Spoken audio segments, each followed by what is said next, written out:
টিউবওয়েলে পানি দিয়েও পানি উঠানো যায় নাই কোনো কোনো মানে পুরা পরিবারের এখানে প্রায় ৮-৯টা পরিবার আছে, মনে করেন প্রায় ৭০-৮০ জন লোকের বসবাস।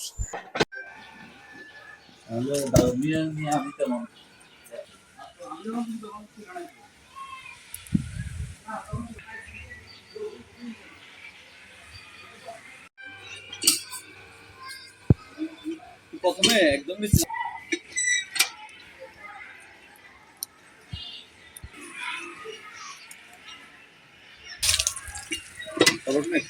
টিউবওয়েলে পানি দিয়েও পানি উঠানো যায় নাই কোনো কোনো মানে পুরা পরিবারের এখানে প্রায় ৮-৯টা পরিবার আছে, মনে করেন প্রায় ৭০-৮০ জন লোকের বসবাস। কোনো পানি ছিল না, মোটরে পানি উঠতো না কোনো, মানে মানুষের এত কষ্ট হয়েছে যেটা মানে বলা বাহুল্য। মানে পানি উঠে না, আর যা টুকু উঠে তাই বালু উঠে আর সিদ্ধ কষ্ট করি। এর টিউবওয়েল আছে, টিউবওয়েলিতে কলিতে পানি নাই, আমরা প্লেট লই দোয়া পালি লই হগরও পানি না, কলও পানি না, আমরা অনেক কষ্ট করি। এর আঙ্গ গিয়া কলে পানি খেতে আসছি, আর এটা কল চিপছে আর পানি তো বাড়ি বাড়ি বাড়ি এমনি এমনি ইয়ে আছে, চাওয়া কল আছে, নেচার থেকে পানি উঠে না, 60 ফুট 100 ফুটের পানি উঠে না। এখন আমাদের পানি বহুত ইয়ে করে তো ফাতালে হানি নাই, কলের সমস্যা, ডাক বাই তুমানি খাইয়ে রাঙ্গো সমস্যা।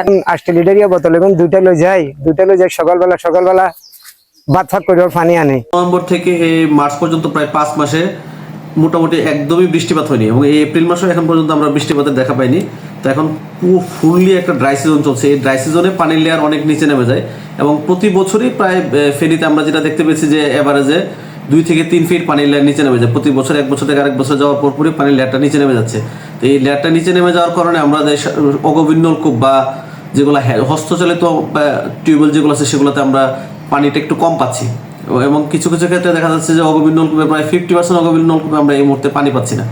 সেটা আশা করতেছি আমরা যদি দ্রুত একটা বৃষ্টিপাত হয়, কয়েকদিন টানা বৃষ্টি হলে সেই ইয়েটা আমরা পানি পেয়ে যাবো আশা করি।